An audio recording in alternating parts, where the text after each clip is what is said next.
Good morning and welcome to my kitchen. Today's recipe, pear spiced cake with some crumble on top and pecans, seasoned spiced pecans. It is one of my husband's favorite cakes to eat. Welcome to my kitchen and thank you for watching. Today's ingredients, I need 3 cups of flour, which is about 350 grams, 2.5 teaspoons of baking powder, 3/4 to 1 cup of sugar. I have mixed white sugar with brown sugar, 3 eggs, 3/4 of a cup of oil, 1 1/3 of a cup of plain yogurt, maple extract, cinnamon, 3 to 4 bosh's pears. I came across to know and learn that those actually work best. Additionally, you will need 1 cup of pecans, chopped pecans with some seasoning, spices, and a crumble. And I will get the details to it later in the video. It's always best to get your ingredients ready because then work goes so much easier. I've got 4 pears sliced, diced, and the size I can compare to when you dice potatoes to put in a soup, just a little bit bigger than that. And I want to start with eggs, sugar.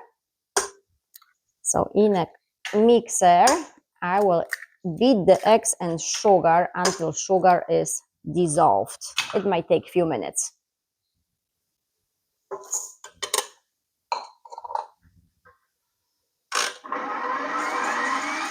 It has been about 6 minutes and I want to add a little bit of maple extract.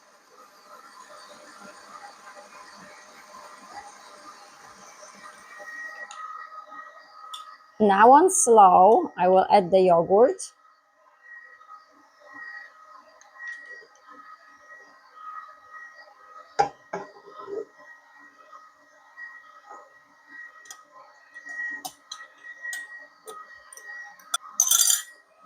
And oil. And my oven is preheating to 350 right now.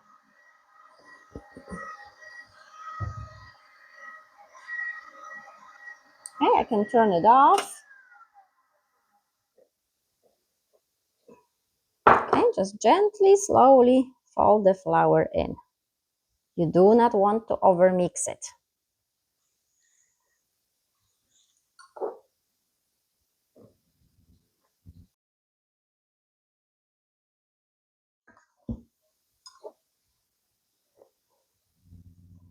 And as soon as you don't see the flour anywhere, then you can stop mixing. Okay, if you see some lumps, then gently press your spolta against the bowl. Okay, this looks ready. And I will come closer. Okay, very soft, sticky, not thick at all. And that's how the consistency should be. I've got this ready, and this one is 9 by 12 or so. Okay, I'm ready to pour the dough in, and let's see how easy it is because it's not so thick. It just kind of flows into the dish.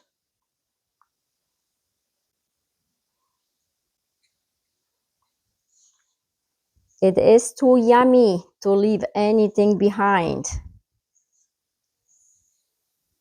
Okay, and now on those pears, I want to put just a tiny bit of cinnamon.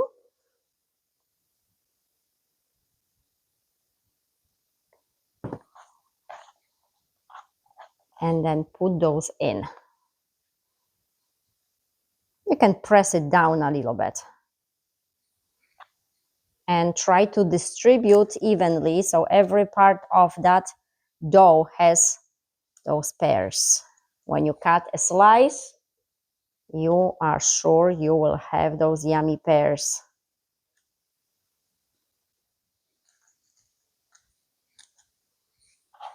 I have used different kind of pears for this specific cake and those work best, the texture of it.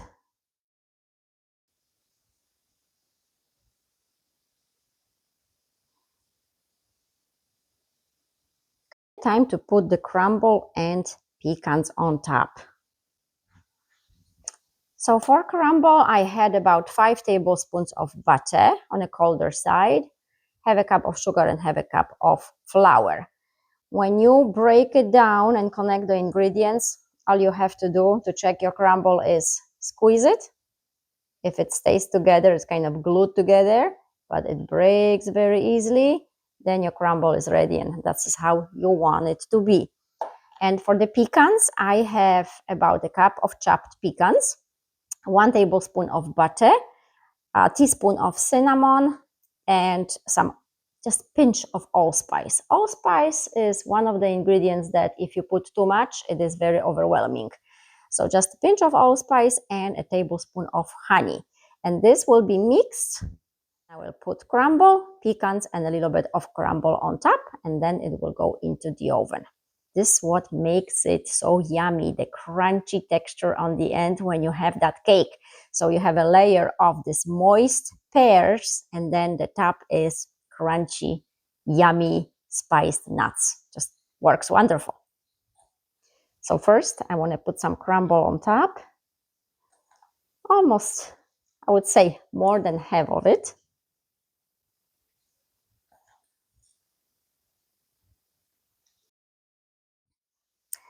And then mix all the ingredients for the pecans. So brown sugar, cinnamon, just a pinch of allspice, and a tablespoon of honey. And this cake is really for any occasion, not just holidays. You can have it on your table whenever you have somebody visiting, and it's going to be delicious. Okay, so pecans on top.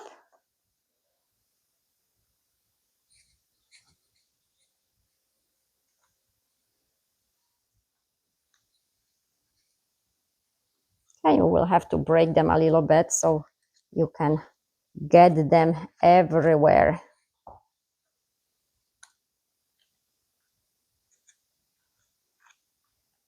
So my husband sometimes is asked, so when your wife cooks so much, bakes so much, how come she's so skinny? And then he says to everybody, she's dancing around the kitchen all day long. That's my exercise. Okay, this is ready. Oven is preheated to 350. So in the cake goes. Okay, and this is before it gets baked. I forgot to show you.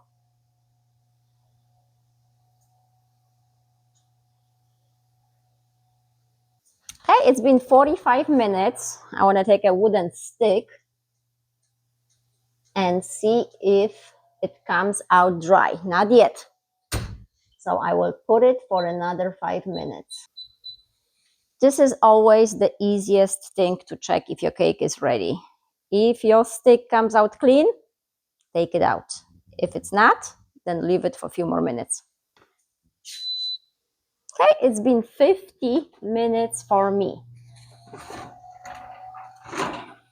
And it can be 45 or 55.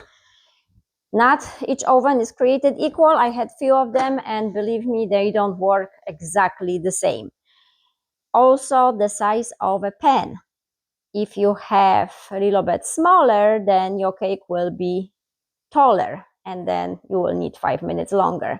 If you have a bigger one, your cake is really low, thin, then it might be shorter time. So those are some of the things that you need to consider when you bake a cake. I will wait a few minutes until it cools off, and as always, cut piece and show it to you up close.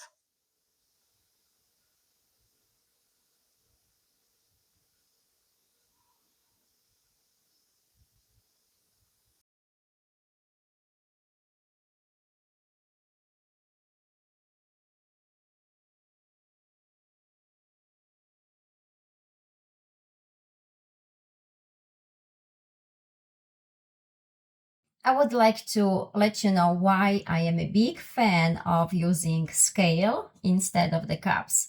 I do put measurements in cups, so it's easier. As you know, I'm from Europe, so everything for me is in grams.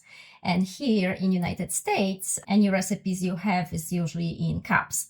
But I want you to pay attention to one thing. So take it as a tip. I learned by mistakes because I've done it before. So I have put together a flour, the same flour, all-purpose flour, into the same measuring cups. Exactly 2 cups in here and exactly 2 cups in here. But I want to measure it using the scale and show you if there is a difference and how much of a difference it can be. So here is the first 2 cups of flour, as you can see, 2 cups. And here is exactly 2 cups, all around, no cheating. And I will turn on, and there's nothing here, my scale. So it's set to 0. Maybe I should show you. So it's set to 0. If you can see. Okay, and I will put the first 2 cups in. And it says it is 248 grams. So now I will take this into a different cup, and it's empty. Put it back. It comes back to 0. And now the other 2 cups. All of it. And this one is 314. So now you can see that 2 cups are not created equal, right? They do not measure on a scale the same. So why is that? Well, it's all about handling the flour. If we are gentle with it, the flour is fluffy, it's light, and then 2 cups, nice fluffy flour. If you handle the flour, shake it, kind of bang it, on the surface somewhere, it loses its volume because it becomes dense. So you keep adding to have exactly 2 cups, right? Well, but it's much, much more heavier. It's much, much more flour that you need. So if you ever had a cake and you tried to follow the measurements and directions and the cake wasn't quite the way you hoped, it wasn't as fluffy, it wasn't as delicate, it wasn't as soft, well, maybe because there was too much flour. So it's just a tip, and I hope you will find it helpful to kind of pay attention to how we handle flours. I know how it is when you bake something and you put your heart into it, time into it, and then it doesn't come out the way you hope for. And it's frustrating. So I hope this helps. Thank you for watching.